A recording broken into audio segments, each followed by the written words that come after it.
शिक्षा क्या होती है प्रभु? हम आपसे जानना चाहते हैं।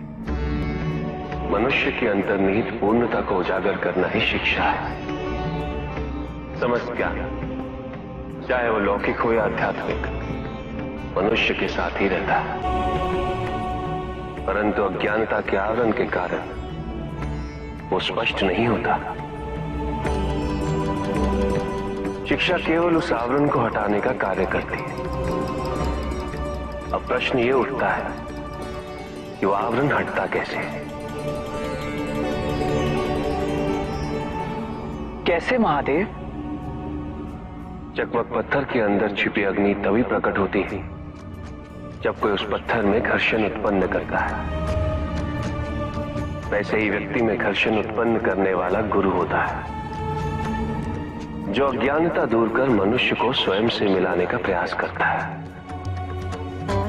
गुरु शिष्य को जन्म नहीं देता, अपितु आकार देता है। अब समय आने ही वाला है। प्रभु, यदि आप स्वयं यहाँ कैलाश में उपस्थित हैं, तो प्रतिदिन का संध्या काल पूजन आपके समक्ष क्यों नहीं होता है? पूजित का साक्षात सामने होना मन को भटकने नहीं देता, किंतु जो सच्चे भक्त हैं, भगवान तो उनके मन में, उनके हृदय में निवास करते हैं। जिनके हृदय में श्रद्धा है, उनके लिए पूजा करने हेतु अपने आराध्य का साक्षात सामने होना अनिवार्य नहीं।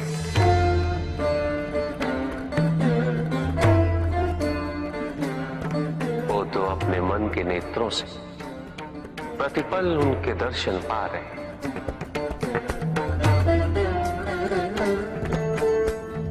उनकी प्रत्येक अनुभूति में भगवान है।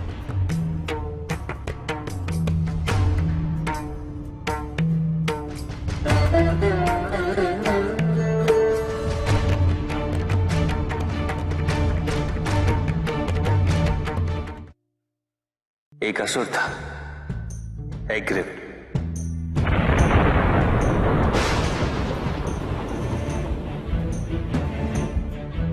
एक दिन वो ब्रह्मलोक गया।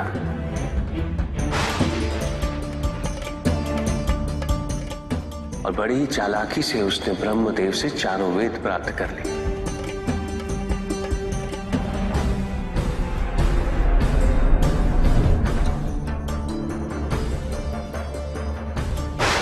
और जाके समुद्र में छुप गया।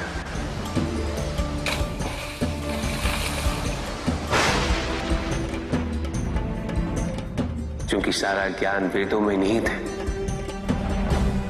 इसलिए संसार से सारा ज्ञान चला गया। जब अज्ञानता का अंधकार फैलता है तो अधर्म बढ़ने लगता है। भगवान विष्णु सब देख रहे थे। उन्हें ज्ञात था कि शीघ्र पृथ्वी लोक पर प्रलय आने वाला है। एग्रिव के साथ चारों वेद भी लुप्त होने का भय था। ब्रह्मदेव सृजन करता है। वेदों के अभाव में पुनर्जन्म की प्रक्रिया को पुनर्स्थापित करना अत्यंत कठिन। इसीलिए एग्रिव से उन वेदों को पुनः प्राप्त करना अनिवार्य था। तो भगवान विष्णु ने क्या किया? भगवान विष्णु ने एक मत्स्य रूप धारण किया। वो एक मछली बने और नदी में उतरे। राजा सत्यव्रत स्नान कर रहे थे। एक छोटी सी मछली उनके हाथ में आ गई। इतनी छोटी मछली? भगवान विष्णु? हाँ, राजा सत्यव्रत उस मछली को जल में छोड़ने जा ही रहे थे कि उस मछली ने बड़ी मछलियों का भय जताते हुए उनसे विनती की। उनसे कहा कि वो उसे अपने साथ ले चले। राजा सत्यव्रत अत्यंत दयालु थे। मछली को अपने कमंडल में शरण दे दी।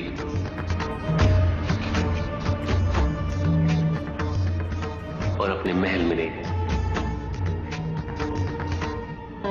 किंतु रात भर में मछली इतनी बड़ी हो गई कि कमंडल में रह पाना उसके लिए संभव ही नहीं था।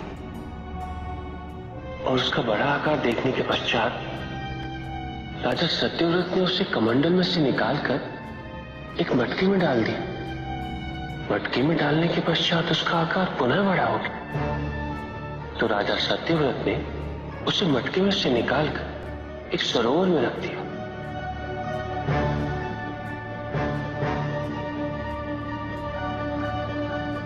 किंतु उस एक ही रात में सरोवर में रखने के पश्चात भी उसका आकार इतना बड़ा हो गया कि उसे नदी में रखना पड़ा।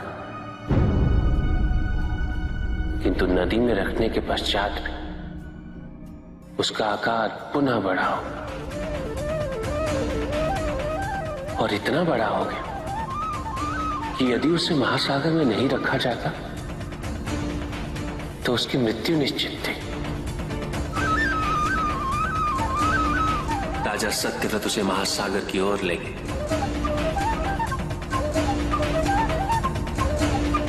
क्योंकि राजा सत्यव्रत तपस्वी थे, ज्ञानी थे, उन्हें आभास हुआ कि ये कोई साधारण मछली नहीं, ये स्वयं साक्षात भगवान विष्णु ही है। भगवान विष्णु राजा सत्यव्रत की उदारता से अत्यंत प्रसन्न थे। इसीलिए उन्होंने राजा सत्यव्रत को मत्स्य रूप धारण करने का कारण बताया। साथ ही उन्होंने सत्यव्रत से कहा कि आज से 7वें दिन प्रलय आएगा, समस्त पृथ्वी जल में समा जाएगी। किंतु आप सप्तऋषियों के साथ साथ अनाज, वनस्पति व अशुद्धों की प्रत्येक प्रजाति के बीज और प्रत्येक पशु का एक एक जोड़ा लेकर एक विशाल नौका में सवार होकर मेरी प्रतीक्षा कीजिएगा। केवल एक ही स्थान ऐसा होगा जिसकी ऊंचाइयों को जल छू नहीं पाएगा। मैं लौटूंगा और आपको वहां लेके चलूंगा। ऐसा कौन सा स्थान था?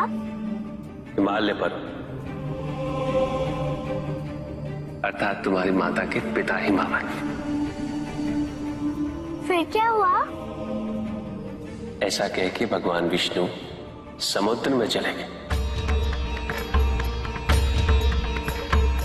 और अपने मत्स्य रूप में उन्होंने हिग्रीव को ढूंढ निकाला। उस दुष्ट का वध करके वेदों को पुनः प्राप्त कर लिया। तो क्या प्रलय आया? हाँ, ठीक 7वें दिन। किंतु भगवान विष्णु के आदेश अनुसार राजा सत्यव्रत एक विशाल नौका में उनकी प्रतीक्षा कर रहे थे। तभी विष्णु जी एक सींग वाली विशाल स्वर्ण मत्स्य रूप में प्रकट हुए। नौका को मत्स्य से बांधते हेतु सर्पराज वासुकी का प्रयोग किया गया और विष्णु जी ने अपने वचन अनुसार उन सबको हिमालय तक सुरक्षित पहुंचाया, ताकि प्रलय के पश्चात वेदों के आधार पर संसार पुनः बसाया जा सके।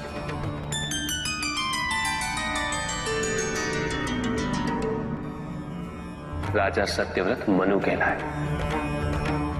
मनु अर्थात मानव जाति के प्रणजनक। इसी प्रकार भगवान विष्णु ने न केवल वेदों को पुनः प्राप्त कर अपितु समस्त संसार का कल्याण भी। अर्थात भगवान हर संकट में अपने भक्तों की सहायता अवश्य करते हैं।